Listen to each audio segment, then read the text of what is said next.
सुप्रभात मेरे प्यारे बच्चों, ऑनलाइन क्लास में आपका स्वागत है। घर पर आप लोग छुट्टी का आनंद तो ले ही रहे होंगे, लेकिन मुझे विश्वास है कि समयाभाव के कारण मुझे पूरा भरोसा है कि आप लोग घर पर पठन पाठन करते होंगे। आइए आज हम बढ़ते क्रम में पाठ 13 स्वामी की दादी चैप्टर को पढ़ेंगे। स्वामी की दादी, सबसे पहले हम पाठ वाचन। बैठक और भोजन कक्ष के बीच कम हवादार अंधेरे गलियारे की बंद सी कोठरी में स्वामीनाथन की दादी अपने सारे सामान के साथ रहती थी। उनका सामान था 5 दरियों, 3 चादरों, 5 तकियों वाला भारी भरकम बिस्तर, पटसन के रेशे का बना एक वर्गाकार बक्सा और लकड़ी का एक छोटा सा बक्सा जिसमें तांबे के सिक्के, इलायची, लौंग और सुपारी पड़े रहते थे।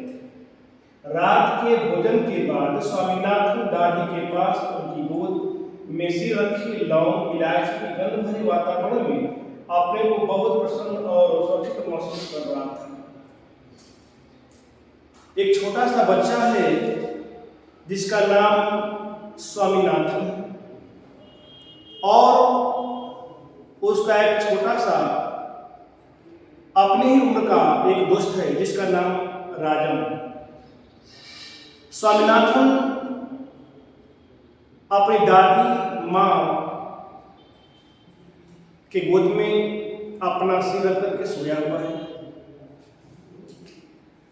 उससे पहले जो दादी माँ का जो रहने का स्थान है वह 5 दरियों, 3 चादरों, 5 तकियों वाला भारी भरकम बिस्तर जो कि कमरे में बहुत ही सुंदर और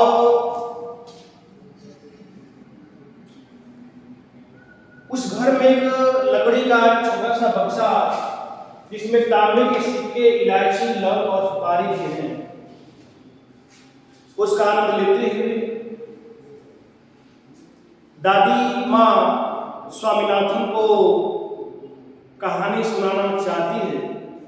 लेकिन इससे पूर्व स्वामीनाथन कहता है कि दादी माँ पहले मेरी कहानी सुनो। कहानी में वो अपने दोस्त राजम के बारे में बताता है कि वो पढ़ने में बहुत तेज, लेकिन दादी माँ को यह बात अच्छी नहीं लगती है। वो बार बार कहता है, दादी माँ कहती है तुम्हारे दादा भी अपने जमाने के एमए पास जिनको मेडल मिल चुका है। लेकिन स्वामीनाथन बार बार अपनी दादी को मना करता है कि दादी माँ मेरा दोस्त शेर को भी मारा है। पुनः दादी माँ अपनी ही बात पर पड़ी रहती है। इधर स्वामीनाथन भी जिद्दी स्वभाव का होते हुए अपनी बात पर आ रहता है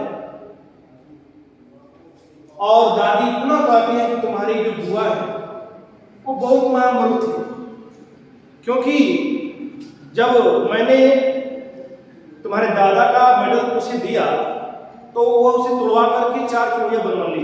वो बहुत ही महामूर्ख। लेकिन इधर स्वामीनाथन बार बार अपनी दादी से ही कहता है कि तुम तो केवल अपनी ही बात पर अड़ी रहती हो, मेरी तारीफ भी नहीं सुनती हो।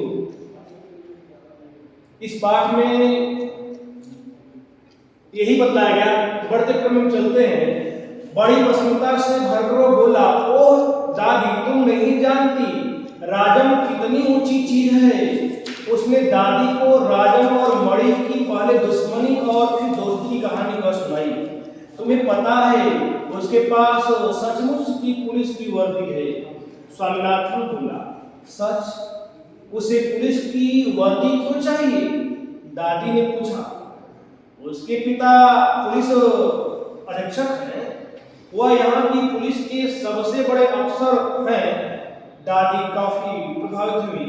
उनका सच में काफी बड़ा दफ्तर होगा, उन्होंने कहा। फिर उन्होंने उन दिनों की कहानी सुनानी शुरू की जब स्वामीनाथन के दादा रबदार सब मजिस्ट्रेट थे, जिनके दफ्तर में पुलिस वाले कांपते हुए खड़े रहते थे।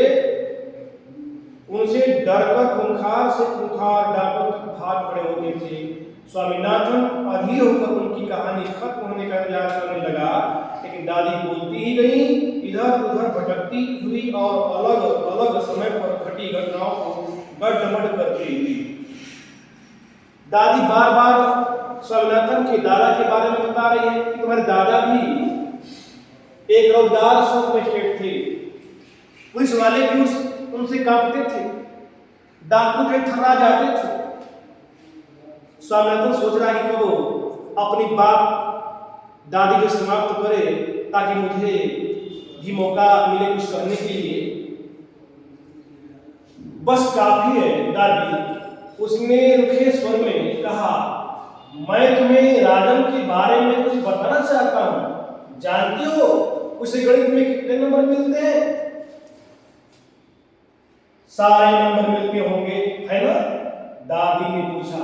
अरे नहीं, उसे 100 में से 90 मिलते हैं। चलो अच्छा है, लेकिन तुम्हें भी मेहनत करके उसकी तरह नंबर लेने चाहिए। दादी कहती है तुम्हारा दोस्त 90 नंबर पाता है, अच्छी बात है, लेकिन तुम भी कोशिश करो कि हम भी अपने दोस्त राजम की तरह बने, क्योंकि मेहनत करने वालों की कभी हार नहीं होती है। तो बेटा स्वामीनाथन, तुम भी अपने दोस्त की तरह हो जाओ, मैं यही तुझे आशीर्वाद देती हूं। लेकिन तत्पश्चात बढ़ते हुए क्रम में तुम्हें यह बात मुझे खुश करने के लिए कह रही हो, तुम्हें यकीन नहीं हुआ होगा। स्वामीनाथन ने बड़े उत्साह से कहानी शुरू की। राजम के पिता एक जंगल में डेरा डाले हुए थे। राजम उनके साथ था। अचानक 2 शेर उस पर झपटे और एक ने पीछे से हमला करके पिता को गिरा दिया। दूसरे ने राजम का पीछा किया। राजम एक झाड़ी के पीछे छुप गया और वहीं से गोली चलाकर शेर को मार डाला। दादी, क्या तुम सो गई? उसने कहानी खत्म होने पर पूछा। नहीं बेटा, सुन रही हूं। अच्छा बताओ कितने शेर आए थे? दादी बोलती है 2 शेर राजम पर झपटे थे। दादी ने जवाब दिया। स्वामीनाथन दादी के गलत जवाब से चिढ़ गया, क्योंकि जो 2 शेर आए थे उसके पिता पर झपटे थे, लेकिन दादी ने कहा कि तुम्हारे उसके पिता पर राजम के और जो तो उसका जवाब गलत था। इस पर स्वामीनाथन चिढ़ जाता है। मैं तुम्हें इतनी जरूरी बातें बता रहा हूं और तुम नींद में न जाने क्या क्या जरूर कल्पना की जा रही हो। अब मैं तुम्हें कुछ नहीं बताऊंगा। मैं जानता हूं तुम क्यों ऐसा कर रही हो। तुम राजम को पसंद नहीं करती। क्या दादी माँ, तुम राजम को पसंद नहीं करती हो? नहीं, वो तो बहुत प्यारा लड़का है, दादी ने बड़े विश्वास से कहा। उन्होंने राजम को देखा तक नहीं था। स्वामीनाथन खुश हो गया। दूसरे ही क्षण उसके मन में एक नया संदेह पैदा हुआ। दादी, शायद तुम्हें शेर की कहानी पर विश्वास नहीं हो रहा है। राजम कहता है। राजम का मित्र स्वामीनाथन अपनी दादी से कहता है कि लगता है दादी माँ कि मेरे दोस्त पर तुझे विश्वास नहीं है। बच्चों, अक्सर जब भी कोई छोटा होता है, अपने शैशवावस्था में होता है, तो अपने घर माँ पिता दादा दादी से वो अच्छी अच्छी कहानियां सुनना पसंद करता है। बच्चा भी अपनी माँ से जिद करता है कि माँ मुझे कहानी सुनाओ। माँ, मैथिली संस्कृत में लिखना है, माँ का ये कहानी राजा था या रानी, हे माँ, मुझे एक कहानी सुनाओ, चाहे वो कहानी राजा की हो या रानी की हो। तो माँ अपने छोटे बच्चे को कहानियाँ सुनाती हैं, लोरियाँ सुनाती हैं, गीत सुनाती हैं और गीत गाते हुए, मुस्कुराते हुए, स्नेह भरे प्यार से उसे सुला भी देती हैं। तो यह ममत्व है अपने पुत्र के प्रति माता का, पुत्र का भी अपने मां के प्रति स्नेह है। मैं एक एक शब्द पर विश्वास करती हूं। दादी ने स्वर में मिठास भरकर कहा। स्वामीनाथन को इससे खुशी हुई, लेकिन उसने चेतावनी के तौर पर जोड़ा, जो भी उसे झूठा कहेगा वो उसे गोली मार देगा।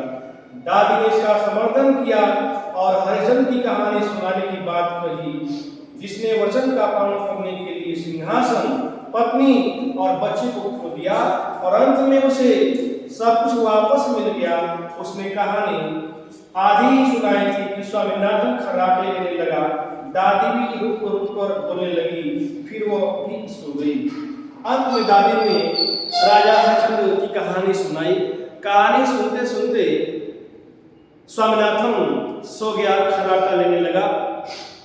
अंत में दादी भी सो गई। लिखने वाले R.K. नारायण, जिसका अनुवाद मस्त राम कपूर ने किया है।